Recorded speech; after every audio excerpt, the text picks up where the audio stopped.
আমার প্রাক্তন মারা যাওয়ার 1 সপ্তাহ পেরোলো না, অথচ তোমরা দিব্যি ইমোশনাল ব্ল্যাকমেল করে কেন আমার ঘাড়ে অন্য একজনকে চাপিয়ে দিলে মা? নিজেদের খুশিটাই শুধু দেখলে, আমারটা দেখলে না। আচমকা ছেলের প্রশ্ন শুনে ঘাবড়ে গেলেন দিলারা বেগম।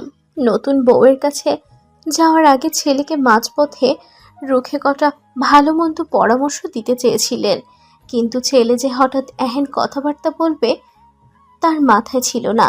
তিনি জানেন ভুলটা তারই, তবুও ছেলেকে বোঝানোর জন্য আমতা আমতা করে কিছুই বলতে যাবেন এমন সময় পুনরায় স্বপ্নিল বলে ওঠে, তোমার কথা তাও বাদ দিলাম, কিন্তু ওই মেয়েটা, সেই বা কি করে সব জেনে শুনে এরকম একজনের সাথে সংসার করতে রাজি হয়ে গেল, যে কখনোই তাকে ভালোবাসতে পারবে না?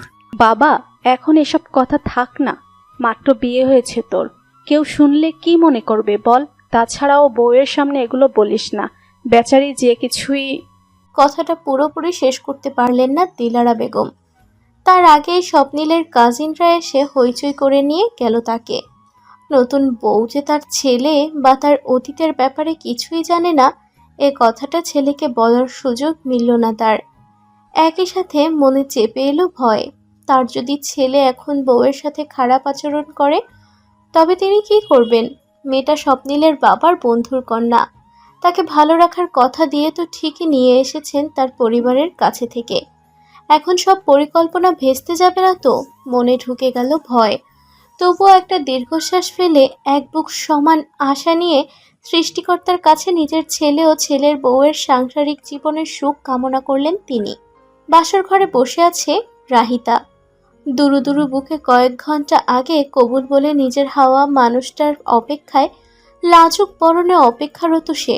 রুমে বাহিরে কথাবার্তা শুনে স্বপ্নিল যে এসে গেছে বুঝতে বেগ পেতে হলো না তার। কাজিনদের থেকে মুক্তি পেয়ে এক প্রকার নিরসভাবেই কক্ষে প্রবেশ করল স্বপ্নিল। রুমে ঢুকে বিছানার মাঝখানে রাখা আঁচল দিয়ে বসে থাকা নিজের নববধূকে দেখে বুকের মাঝের চিনচিনে ব্যথা পুনরায় জাগ্রত হলো তার। না সে পারছে এই দমবন্ধ অবস্থায় থেকে মুক্তি পেতে, না সে পারছে এই বিয়েকে মেনে নিতে।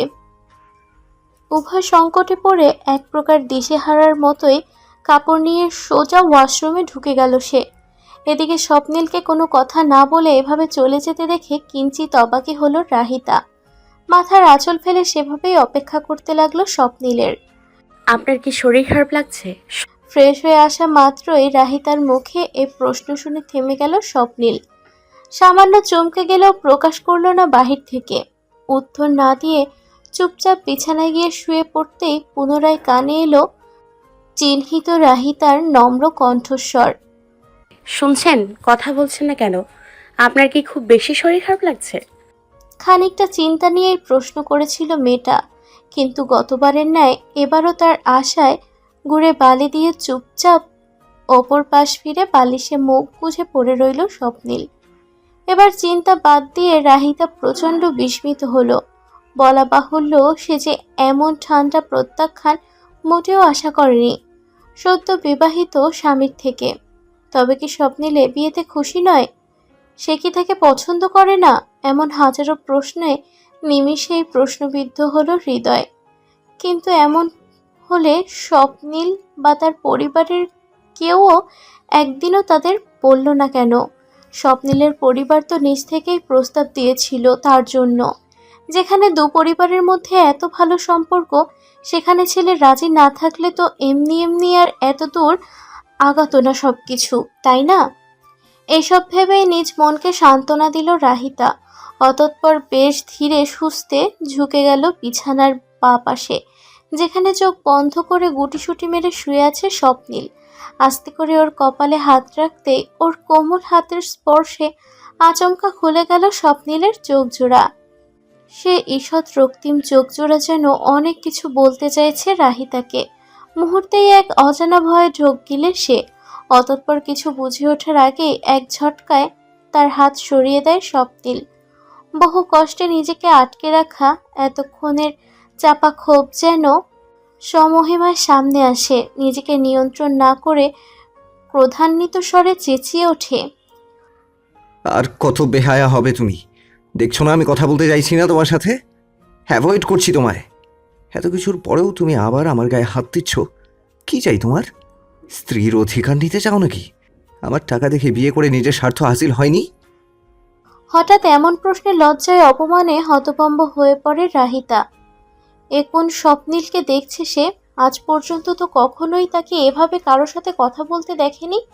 হঠাৎ ওদের পরিবার স্বপ্নীলের চেয়ে সামান্য কম সচ্ছল, কিন্তু তবুও আজ পর্যন্ত কখনো ওর সাথে কোনোরূপ খারাপ আচরণ করেনি ছেলেটা। সবসময় হাসি মুখে ভালো আচরণই করেছে। এখন হঠাৎ করে বিয়ের পর চেনা স্বপ্নিলের এ অচেনা পরিবর্তন দেখে কষ্টে বিস্ময়ে রাহিতার আখিদ্বয় কোটর হতে বের হয়ে আসতে যাচ্ছে। নিজেকে সামলে কোনো মতে কম্পিত কণ্ঠে সে উত্তর দিল, আপনি এভাবে কথা বলছেন কেন? কি করেছি আমি? আপনি কি এই বিয়েতে রাজি ছিলেন না?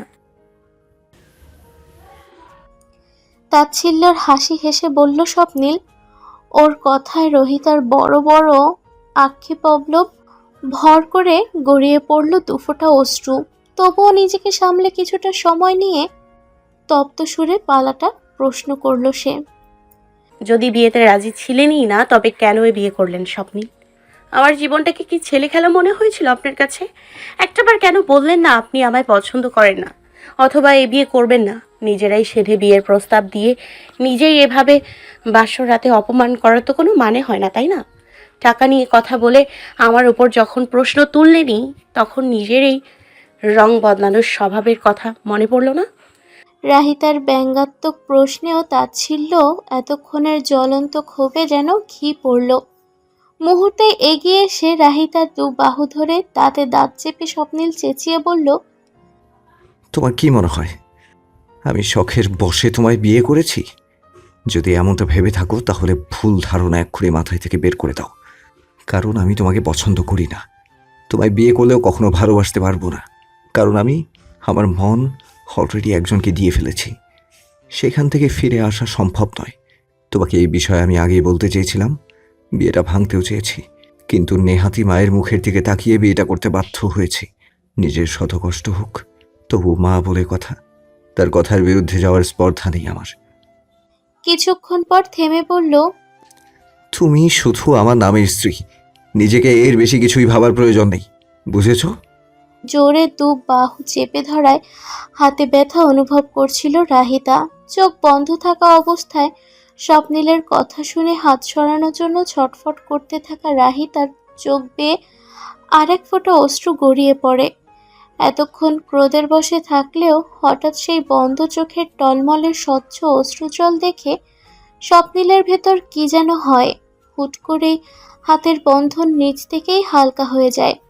স্বপ্নিল হাত ছেড়ে দেওয়ায় হাঁফ ছেড়ে বাঁচে রাহিতা। হাতের যন্ত্রণা থেকে মুক্তি পেলেও মনের যন্ত্রণা থামানো দেয়। এ যেন সময়ের সাথে সাথে পাল্লা দিয়ে বেড়ে যাচ্ছে ক্ষণে ক্ষণে। রাহিতাকে ছেড়ে দিয়ে দুহাতে নিজের মাথা চেপে ধরে স্বপ্নিল। ঘাড় সমান ছাটা চুলগুলো খামচে ধরে নিজেকে সামলানোর ব্যর্থ চেষ্টা করে যেন। একদিকে নিজের ক্ষতবিক্ষত মন, অন্যদিকে মায়ের চাপ, দুটো সামলাতেই বিগত 7 দিন হিমশিম খাচ্ছিল সে। তার মধ্যে এখন কোত্থেকে যেন রাহিতা এসে জুড়ে বসলো কপালে। জীবন কোথায় নিয়ে যাচ্ছে তাকে? কি হবে তার? সব মিলিয়ে ওর নিজেকে উন্মাদ উন্মাদ মনে হচ্ছে। রাহিতা চুপচাপ বসে বসে দেখছিল স্বপ্নিলের কাণ্ড কারখানা। শুদ্ধ হলেও শান্ত মাথায় ভাবছিল তার জীবনের পরিণতির কথা। ঠান্ডা মাথায় ভেবেচিন্তে হুট করে বিছানা থেকে নেমে গেল সে। দরজা খোলার শব্দ হওয়ায় বন্ধ চোখজোড়া খুলে সেদিকে দৃষ্টি নিক্ষেপ করে স্বপ্নিল। দরজার কাছে রাহিতাকে দেখে সে নিজেও বিছানা থেকে উঠে দাঁড়ায়। সবে দরজা খুলে বাহিরে বের হওয়ার জন্য পা এগিয়েছিল রাহিতা। বেরোনোর আগ মুহূর্তে স্বপ্নিলের ভরাট গলার প্রশ্নে সে থমকে দাঁড়ায়। কোথায় যাচ্ছ? স্বপ্নিলকে এগিয়ে এসে প্রশ্ন করতে দেখে কিছুটা অবাক হলেও রাহিতা মাথা ঘামায় না। যেভাবে বেড়েছিল সেভাবেই যেতে যেতে বলে, যার কারণে আজ আমার দুজনের জীবনে এই অসম পরিণতি, তার কাছেই যাই। ভনিতা করো না। তুমি তো সব জেনে শুনেই বিয়ে করেছিলে না? তাহলে আবার হঠাৎ এই সময় মায়ের কাছে কেন যাচ্ছ? আমায় বিয়ে করার আগে এটা মাথায় ছিল না? ফুঁসে উঠে বলে সে। তার কথায় চোখে পানি নিয়ে তাচ্ছিল্যের হাসি আসে রাহিতা। হাত দিয়ে চোখ মুছে ব্যঙ্গাত্মকভাবেই বলে, আপনি যেমনটা ভাবছেন সবসময় যে সেটাই সত্যি হবে এমন কোনো কারণ নেই মিস্টার স্বপ্নিল আহমেদ। আমি আমার দিক থেকে একটাও মিথ্যে কথা বলিনি। আমি যদি জানতাম আপনার এই বিয়ে নিয়ে কি মতামত হবে, তবে বিশ্বাস করুন আমি জীবনেও আপনার জীবনে আসতাম না। এখন যিনি আমায় আপনার জীবনে এনেছেন তার থেকেই তো জবাবটা নিতে হবে, তাই না? কথাগুলো বলে শাশুড়ির রুমের উদ্দেশ্যে অগ্রসর হলো রাহিতা। পেছনে ফেলে গেল এক বিস্মিত স্বপ্নীলকে। মেয়েটার কথা শুনে ওর সাহস দেখে মনে মনে বেশ চমকে গেল স্বপ্নীল। কিভাবে বুক ভরা সাহস নিয়ে দিব্যি তার মায়ের কাছে চলে যাচ্ছে, ব্যাপারটা বেশ ভাবালো তাকে। আনমনে প্রশ্ন এলো, রাহিতা কি তবে সত্যিই বলছিল তার মানে?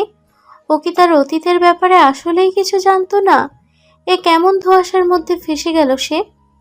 সাহসা শাশুড়ির রুমের সামনে এসে দাঁড়িয়ে আছে রাহিতা, দরজা থেকে বন্ধ করা। বিয়েবাড়ির চঞ্চল পরিবেশেও এখন রাতের আধারে নিস্তব্ধতায় ঘেরা। এমত অবস্থায় কিছুটা বিচলিত হলো মেয়েটা।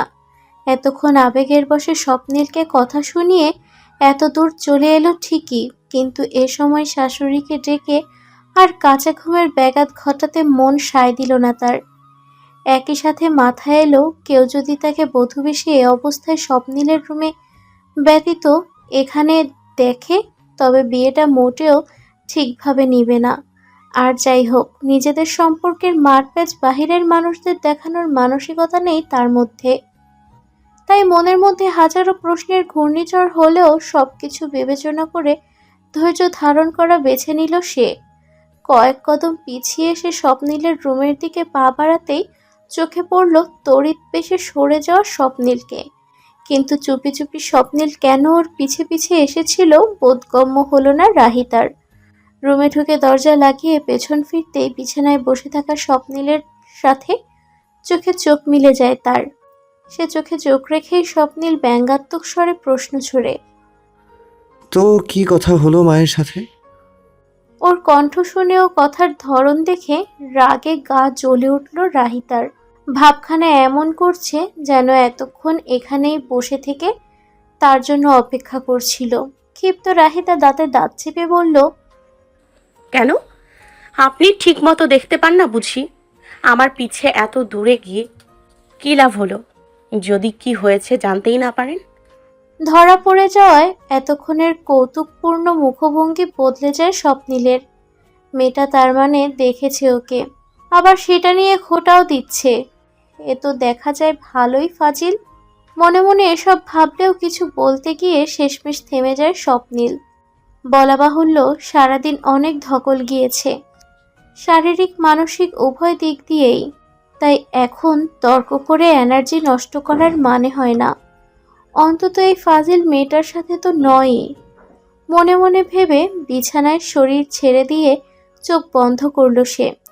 স্বপ্নীল ঘুমোতেই একটি দীর্ঘশ্বাস ফেলে লাগেজ থেকে ড্রেস বের করে ফ্রেশ হতে চলে গেল। রাহিতা অতঃপর ক্লান্ত শরীরে বিছানায় শুয়ে পড়ল তার পাশেই। সারাদিনের ব্যস্ততা শেষে একটা ঘুম এখন তারও মন দুটোরই বড্ড প্রয়োজন। সকালবেলায় দরজায় কড়া নাড়ার আওয়াজে ঘুম ভাঙে রাহিতার। ঘুমো ঘুমো চোখ জোড়া মেলে ঘড়ির দিকে তাকাতেই হুঁশ ফিরে আসে। সকাল প্রায় 9টা বাজছে। নতুন বউ প্রথম দিনই এত বেলা করে ঘুমাবে, তা নিশ্চয়ই ভালো দেখায় না। পাশে তাকিয়ে দেখে স্বপ্নীল নেই। মনে মনে কষ্ট পেল রাহিতা। লোকটা নিজে উঠে চলে গেছে সকালবেলা, অথচ ওকে ডাকার প্রয়োজন মনে করল না একটা বারও। কি এমন হতো ওকে ডেকে নিলে?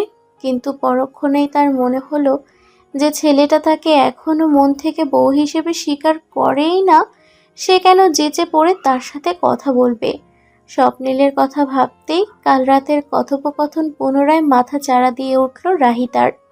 তবুও সেগুলোকে মনের মধ্যে চাপা দিয়েই দরজার কাছে গেল সে। দরজা খুলতেই চোখে পড়ল এক হাস্যোজ্জ্বল মেয়েকে, যে স্বপ্নীলের চাচাতো ভাইয়ের বউ সায়মা।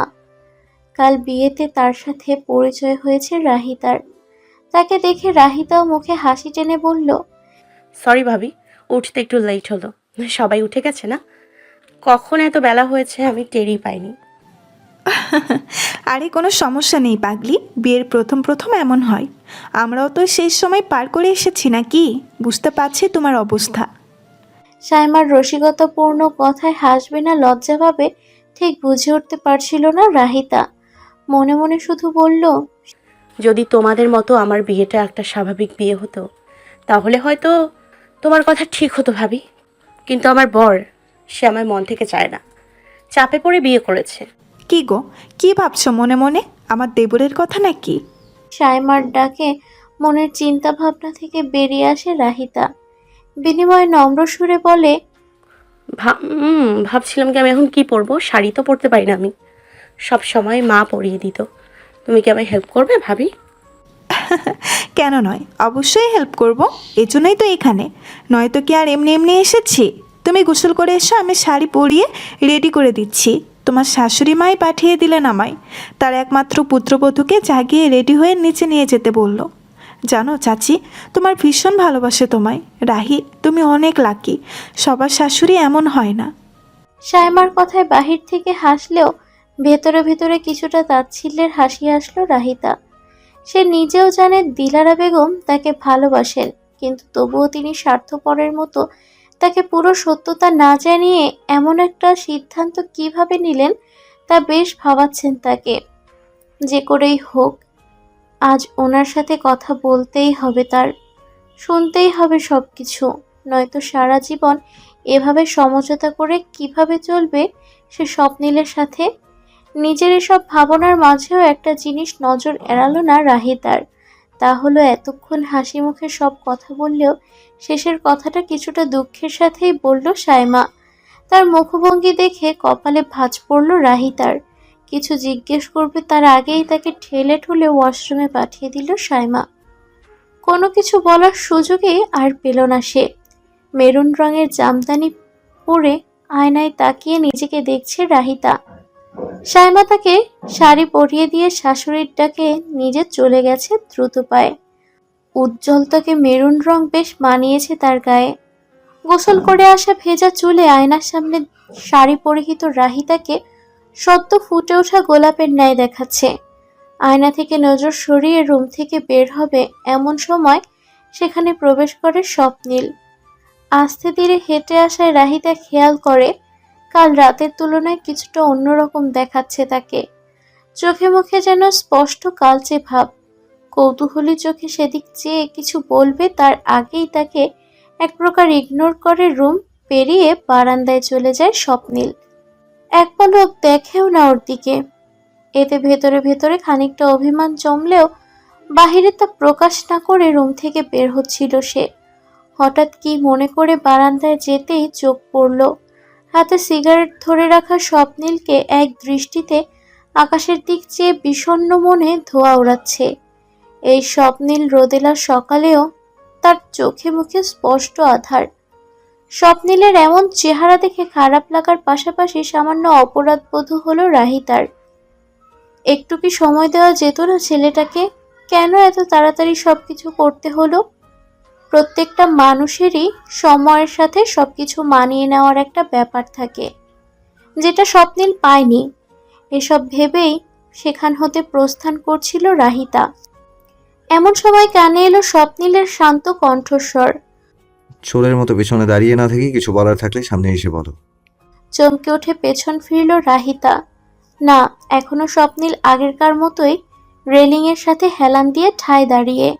পেছনে ঘুরে দেখেনি অবধি তাকে, তবুও কিভাবে বুঝলো?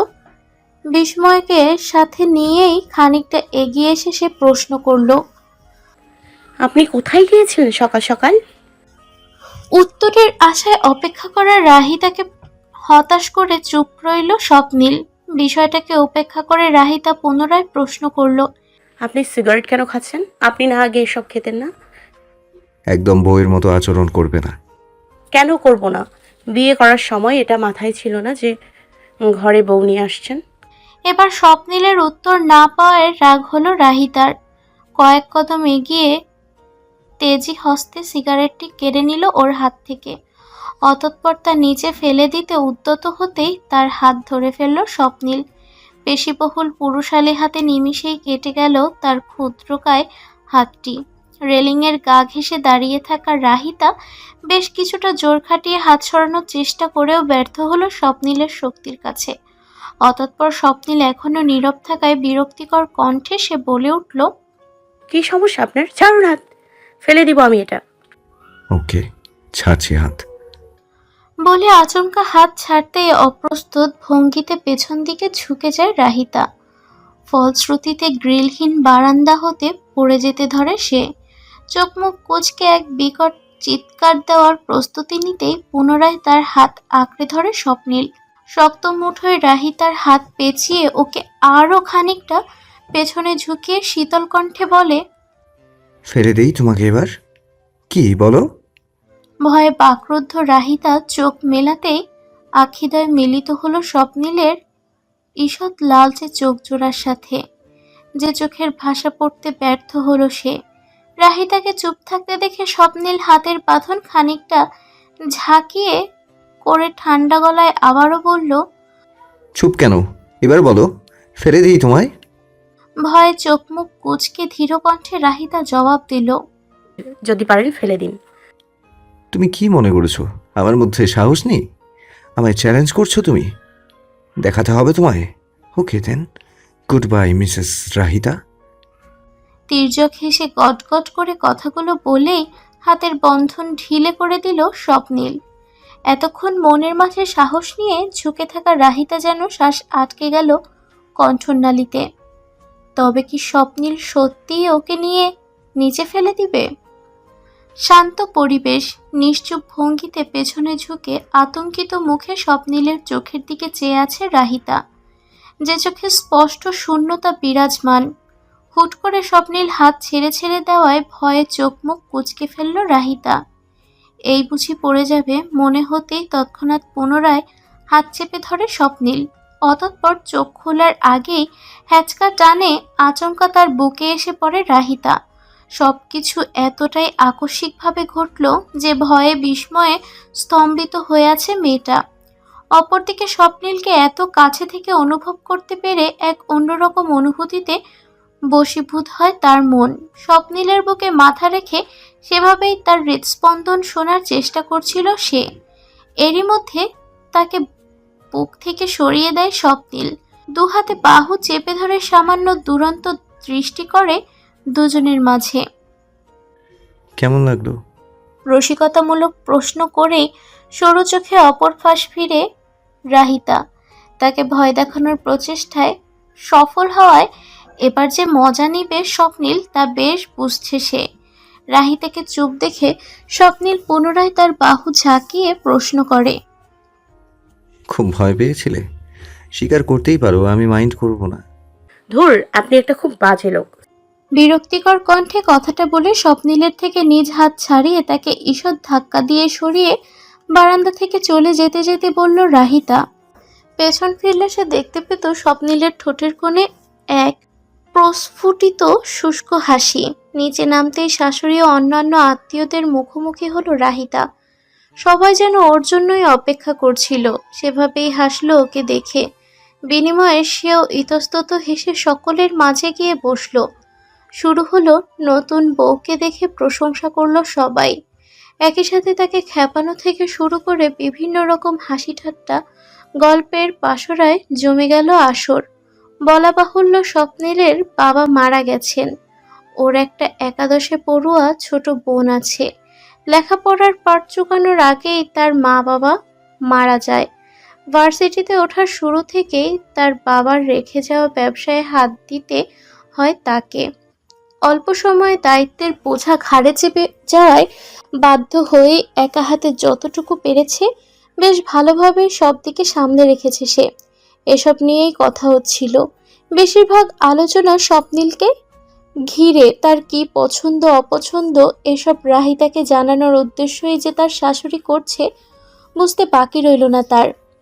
একই সাথে রাহিতা এটাও বোঝালো এত দ্রুত বাবাকে হারানোর পর থেকেই মায়ের প্রতি এক আলাদা দুর্বলতা আছে স্বপ্নিলের। আর হয়তো সে কারণেই নিজের মনের ক্ষত শুকানোর আগেই সে মায়ের কথায় এ বিয়ে করতে রাজি হয়। আত্মীয়দের সাথে আলাপ আলোচনা শেষে রান্নাঘরে প্রবেশ করতেই শাশুড়িকে সে জিজ্ঞেস করে, সরি আন্টি, উঠতে দেরি হয়েছে, আপনার হেল্পও করতে পারলাম না সকালবেলা রান্নায়। ঠিক আছে, তবে তোমাকে এক শর্তে ক্ষমা করতে পারি। কিছুটা গম্ভীর মুখে বললেন দিলারা বেগম। শাশুড়ির এমন আচরণে কিছুটা অবাক হলো রাহিতা, তবুও স্বাভাবিক মুখে বলল, কি শর্ত আন্টি, আমায় বলুন। আমি এখানে কারো আন্টি না, আমাকে এখন থেকে মা বলে ডাকলে তবেই মাফ করব, বুঝেছো বৌমা? হেসে কথাগুলো বললেন দিলারা বেগম। শাশুড়ির হাসি দেখে হেসে ফেলল রাহিতাও। তিনি যে ওর সাথে মজা করছিলেন এতক্ষণে বুঝে এলো তার। হাসতে হাসতে দিলারা বেগম বললেন, রান্না করতে পারিস না রাহি? জি মা, পারি টুকটাক। বেশ, আমার স্বপ্নিল কিন্তু বেশ ভোজন রসিক। ওকে দেখে খুব একটা বোঝা যায় না, কিন্তু খাবার খেতে অনেক পছন্দ করে আমার ছেলেটা। তুই বুঝতে পারছিস তো আমি কি বলছি? শাশুড়ির কথায় কি জবাব দেবে ভেবে পায় না রাহিতা, তবুও মাথা নিচু করে হ্যাঁ সূচক মাথা নাড়ে সে। কিছুক্ষণ নীরবতার পর দিলারা বেগম বলেন, আজ বিকেলে সবাই চলে যাওয়ার পর আমার রুমে আসবি, কেমন? কিছু কথা বলার ছিল তোকে। ওনার কথায় মাথা তুলে তাকায় রাহিতা। অবশেষে তিনি নিজে থেকে সব খুলে বলতে চাইছেন, তবে ওকে জানার সুযোগ পেয়ে সেও সায় জানিয়ে বলে দেয় সে আসবে। তারও যে স্বপ্নিলের সম্পর্কে অনেক কিছু জানা বাকি। নিজের ভাবনার মাঝে সে শুনতে পেল দিলারা বেগমের আরেকটি প্রশ্ন। স্বপ্নিল তোকে কাল রাতে কিছু বলেছে? মানে? যদিও রাহিতা তাকে তিনি কি প্রসঙ্গে কথা বলছেন তবুও অবুঝের মতো প্রশ্ন করে পুরোটা শোনার জন্য। ওর প্রশ্নে ইতস্ততভাবে দিলারা বেগম বলেন, মানে ও কি তোর সাথে কোনো ধরনের খারাপ ব্যবহার করেছে বা এমন কিছু বলেছে যাতে তুই কষ্ট পেয়েছিস? যদি করে থাকে আমায় বলতে পারিস, আমি নিজে ওর খবর নেব। রাহিতার মনে হলো আর একবার বলে দিক কাল রাতে স্বপ্নিলের অদ্ভুত আচরণের কথা। তাকে স্ত্রী হিসেবে মানাবে না, কোনোদিন ভালোবাসবে না এসব বলার কথা, কিন্তু তবুও অজানা এক কারণে সে সংযম করল নিজেকে। আগে সব কিছু শাশুড়ির থেকে জানতে হবে, তবেই সে কোনো কিছু ভাববে।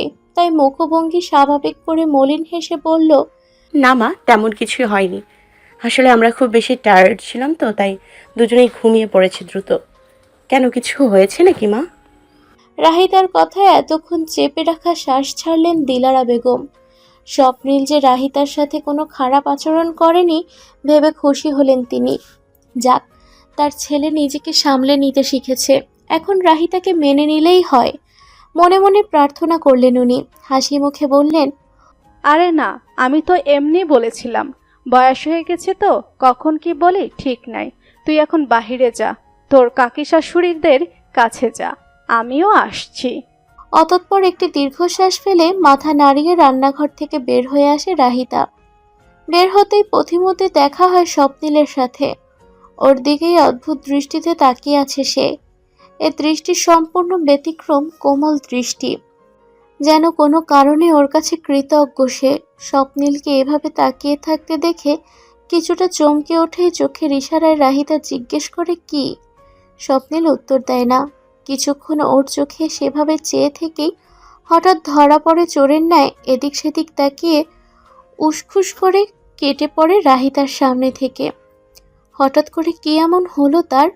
ওর যাওয়ার পানে চেয়ে রাহিতা ভাবে সকাল গড়িয়ে দুপুর হলো, দুপুর পেরিয়ে বিকেল, বিকেল হতে এক এক করে মেহমানরা চলে যেতে লাগলো নিজ নিজ গন্তব্যে।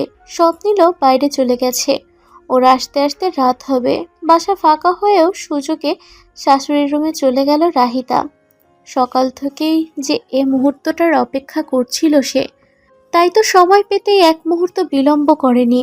অপরদিকে দিলারা বেগমও যেন এর আগমনের জন্যই প্রস্তুত ছিলেন। রাহিতার রুমে ঢুকতে ইশারায় তার পাশে বসার ইঙ্গিত দিলেন তিনি। ওর মাথায় হাত রেখে বেশ শান্ত গলায় বললেন, দেখ মা, এখন হয়তো আমি তোকে যা বলবো শুনলে তুই কষ্ট পাবি। মনে মনে আমাকে ভালো মন্দও বলতে পারিস, এতে আমি কিছু বলবো না তোকে। কিন্তু আমার মনে হয় তোদের সম্পর্ক পুরোপুরি শুরু হওয়ার আগে তোকে স্বপ্নিলের সম্পর্কে সবকিছু জানানো দরকার, তাই তোকে এখানে ডাকা। এ বুড়ো মেয়ের কথা শুনবি তো? টিপ টিপ করতে থাকা হৃদয় নিয়ে ওনার দিকে চেয়ে রইল রাহিতা। এক অদ্ভুত উত্তেজনায় ক্ষণে ক্ষণে শিউরে উঠছে সে। কি এমন হয়েছিল স্বপ্নীলের অতীতে? কেনই বা একসময় এরকম মনমরা হয়ে থাকে? আজকে সে অবশেষে সবকিছু কারণ জানতে পারবে।